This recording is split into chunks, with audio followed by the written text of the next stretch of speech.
Bienvenue en Côte d'Ivoire. Une soixantaine d'ethnies préservent aujourd'hui leurs coutumes.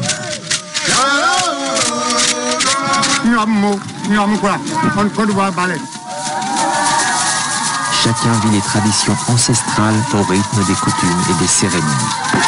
Lorsqu'on regarde toutes ces personnes professant leurs erreurs dans ces manifestations idolâtres, on ne peut qu'avoir un rictus de douleur quand on sait que, près d'eux, il y a des personnes qui disent professer la foi de Dieu qui créa ciel et terre.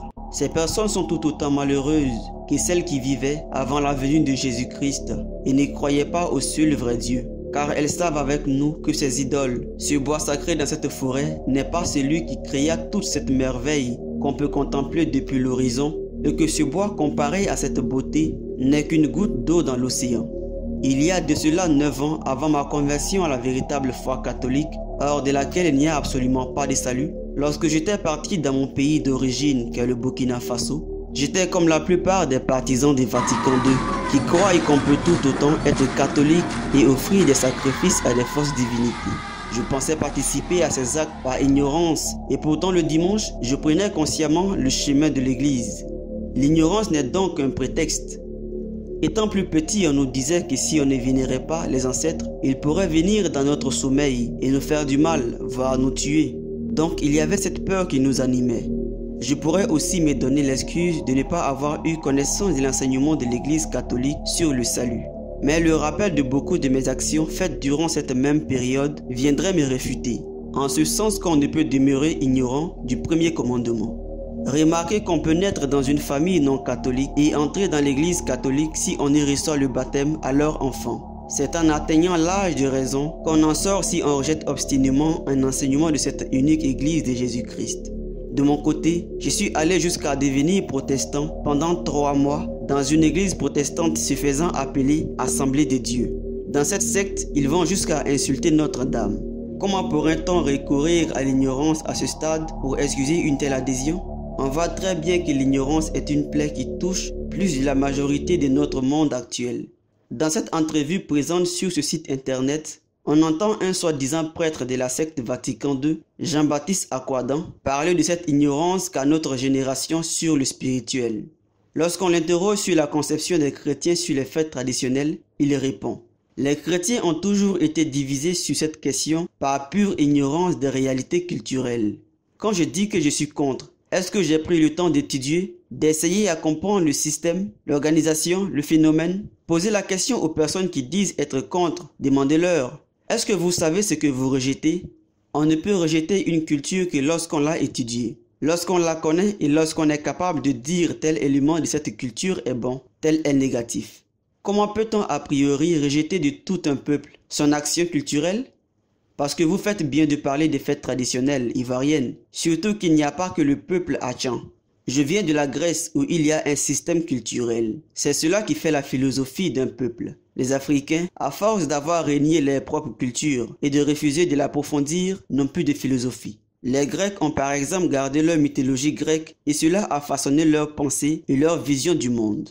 Mais regardez autour de nous, quels sont les peuples d'Afrique qui ont une vision du monde? Les Bantous peut-être. Au Bénin, les intellectuels essaient de creuser et d'approfondir cette culture qu'on appelle le vaudou.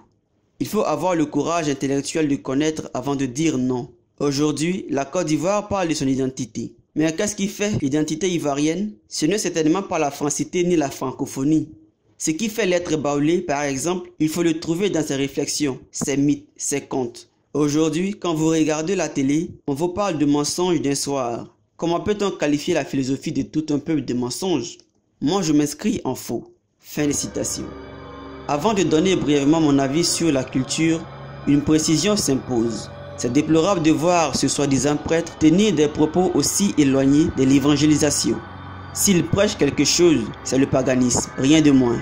Regardez sa mention de la mythologie grecque. Il rend positif son observation selon laquelle les Grecs l'auraient préservée. La mythologie grecque inclut quantité d'histoires antichristes et de faux dieux tels que Zeus, Poséidon, Athéna, etc. Comment peut-on affirmer que tout ceci façonna leur pensée et leur vision du monde? quand c'est un fait que la Grèce, avant le terrible grand schisme d'Orient en 1054, était catholique. Jean-Baptiste Aquadan ne parle pas de la philosophie, laquelle fut effectivement reprise et développée par les chrétiens. S'il voulait s'exprimer en général sur la culture en ce sens-là, ça aurait été bien. Je n'ai aucune objection sur la sauvegarde d'une culture traditionnelle dans le respect des limites demandées et imposées par Dieu. Il faut mettre la croix de Jésus au-dessus. Je vous invite à regarder la vidéo sur Saint Maurice d'Agone pour poursuivre la discussion sur ce sujet précis. Mais ce prêtre n'évoque aucunement les arguments dont je vous fais part. Lorsqu'il parle de l'être baoulé, dans le contexte du traité de l'identité ivoirienne, regardez ce qu'il inclut dans sa théorie des mythes. Il dit qu'il faut trouver l'être baoulé dans ses mythes. En voyant les propos qu'il a tenus sur la mythologie grecque, on ne peut que craindre la présence du paganisme dans cette recherche culturelle. En fait, c'est confirmé dans son évocation de la soi-disant culture vaudou. Où va-t-il chercher à encourager l'approfondissement d'une culture intrinsèquement idolâtre? Comme l'atteste un dictionnaire renommé, tout indique que le vaudou est un culte comprenant divinité et cérémonie. Ce prêtre ne cherche pas à étendre une recherche culturelle dans tout ce qu'elle impliquerait dans un pays, aussi bien dans les arts, l'architecture, les lettres, les modes de vie par exemple. Mais il se focalise exclusivement sur le vaudou, qui est en soi un ensemble de rites païens et sorciers. Un lieu secret, à l'écart des routes, réservé uniquement aux prêtres vaudous et aux initiés. Crânes d'animaux, ossements divers, dépouilles de rongeurs écartelés et statues de vaudous. Ici se vendent tous les ingrédients nécessaires aux rituels, aux cérémonies et aux envoûtements. Et puis il y a, alors ça c'est bizarre, ça c'est vraiment bizarre, c'est une gourde avec une croix d'un côté, une croix de l'autre côté. Déjà je ne sais pas du tout comment elle a été rentrée par le goulot. Ça c'est un mystère. Un mystère. Ils ne vont jamais vous expliquer ça. Et pourquoi le Christ? Enfin on est dans le vaudou, on utilise une croix, comment ça se fait? En fait, pour nous, là, tout ce qu'il y a ici, ça ressemble un peu à l'Ancien Testament. Jésus nous a dit dans sa parole qu'il n'est pas venu détruire tout ce qui a été construit par les autres prophètes, mais il est venu compléter. Donc pour nous, il n'est pas étonnant de voir quelqu'un à l'église un dimanche et le voir l'autre dimanche chez le prêtre de phare. Pour nous, c'est une complémentarité, c'est des dieux qui s'entraident, ils travaillent la main dans la main. Les dieux s'entraident la main dans la main. La main dans la main. Chercher à accroître le prestige du vaudou, comme le fait Jean-Baptiste Aquadan, en lui donnant forcément le nom de culture, alors qu'on ne parle que d'un culte, ce serait comme donner uniquement le nom d'air mystérieux à la pneumonie. Un catholique ne peut pas tergiverser sur ce qui n'est que de la sorcellerie. Or, j'aimerais traiter de son point sur les fêtes de génération. Selon les termes du chef d'un village s'adonnant à cette fête, c'est l'occasion de promouvoir la solidarité et la cohésion sociale entre les populations. Pour le chef du village, Nicodème Ake Koko, cette fête traditionnelle du peuple haïtien est l'occasion de promouvoir la solidarité et la cohésion sociale entre les populations. Dit comme ça, c'est positif. Mais de quelle population parlons-nous? Y a-t-il une volonté de la part du chef de les rassembler dans le règne social de Jésus-Christ? Croire comme Jean-Baptiste Aquadan que les démonstrations faites par les initiateurs lors de ces fêtes n'est que pure illusion et non mysticisme n'est pas sérieux, ce qui résumerait ces pratiques vaines et absurdes. Si ces fêtes de génération ne sont qu'une manifestation de la maturité humaine après tout un temps de formation, si on n'y trouve pas de forme d'idolâtrie comme il le prétend lui-même et qu'il semble généraliser à l'ensemble des fêtes similaires en Afrique, alors comment explique-t-on que dans le Poro, système initiatique pratiqué dans la majorité des populations établies dans les forêts du nord de la Côte d'Ivoire, toute l'étape de l'initiation se déroule à l'extérieur du village, dans le bois sacré? Ce n'est qu'un exemple parmi tant d'autres que nous pourrions donner, montrant combien ce prêtre ne sait pas de quoi il parle. Il prêche l'idolâtrie et pas Jésus-Christ. Il faut comprendre que dans tous ces rites qui tendent à vénérer le sacré, il y a certainement des mythes qui se basent sur des événements réels. C'est par exemple le cas de la fête d'Ipri, qui a lieu chaque année dans le village de Yaoubou, situé dans le sud de la Côte d'Ivoire. L'origine de cette fête révèle du surnaturel comme le définit Hervé Marius Djadji, un autre soi-disant prêtre et théologien de la secte Vatican II. Citation. Lorsqu'éclata une dispute sur la succession, une tribu quitta le Ghana avec le prince Nana Ngo. C'est pendant cette fuite que l'alliance sera scellée avec les Dida Tokbe. Arrivé au nord du fleuve Komoé, il fallait offrir un sacrifice humain. La sœur du roi Amoin refusa de donner un de ses 8 enfants, et le prince Ngo offrit son fils unique Yao. Et après la traversée, Lorsque la délégation arriva dans un endroit bien indiqué pour la chasse aux crocodiles, Ngo fonda le village de Yaobu en souvenir de son fils sacrifié. Donc Yaobu veut dire le village de Yao.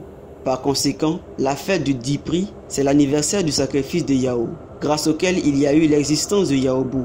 C'est donc cette traversée que nous fêtons. Nous fêtons la mort de Yao qui nous a valu la vie. Fin de citation. On voit très bien que cette fête rappelle une date importante dans leur histoire. Mais le Dieu auquel ce peuple donna le Fils pour pouvoir traverser ce fleuve, est-ce vrai Dieu? Dieu aurait-il négocié ce genre d'activité, lui qui empêcha Abraham d'accomplir le sacrifice sur son fils après un ordre donné uniquement pour tester la fidélité de son serviteur? Je trouve intéressant la comparaison qui pourrait se faire entre l'action du prince Ngo et celle d'Abraham. Tout donne l'impression qu'une sorte de copier-coller de l'histoire biblique d'Abraham a été faite sur cet épisode. Mais contrairement à Abraham, le sacrifice humain de la tribu du prince Ngo a eu lieu et ce ne fut certainement pas pour le Dieu unique. C'est bien une ruse de Satan pour inciter ce peuple à l'adorer comme Dieu. Et malheureusement, le soi-disant prêtre Hervé Marius Djadji n'a pas du tout l'air gêné de raconter une histoire favorisant le paganisme au détriment d'une lecture cherchant à insérer le sacrifice de Jésus-Christ dans sa passion. De plus, durant cette cérémonie culturelle, il y a des démonstrations de puissance, ce qui a valu aux hommes de la mélanger avec de la sorcellerie. On peut se le confirmer en voyant ces images des personnes initiées en transe, d'autres se perçant avec des couteaux. Tam-tam retentit, et à l'horizon, des chants et danses. Les initiés et les grands prêtres du Dipri sont enfin de retour. La fête peut commencer. Encerclés par un monde surexcité de découvrir des choses, les initiés, hommes et femmes, même quelques enfants, tombent en transe au son du tam-tam et des chants. On se met torse nu, on se transperce le ventre pour faire sortir du sang, on se coupe la langue, on arrache les yeux, on vomit des pointes, on monte sur les poteaux électriques, encore et encore des miracles.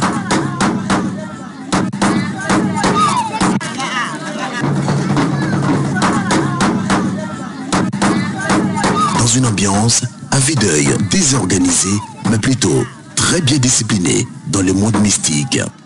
Les feuilles, les œufs, les kaolins et la poussière occupent l'air sous le regard des spectateurs, pour la plupart convertis en chasseurs d'images. Dans cette ambiance mystique, un homme, la cinquantaine environ, vient de se couper la langue en deux. L'émotion est à son comble chez les spectateurs. Et vous, allez-vous croire après avoir vu ces images? Sinon, rendez-vous l'année prochaine dans ce très beau petit village situé dans le département de Sikanti, dans la région de Langebitiassa.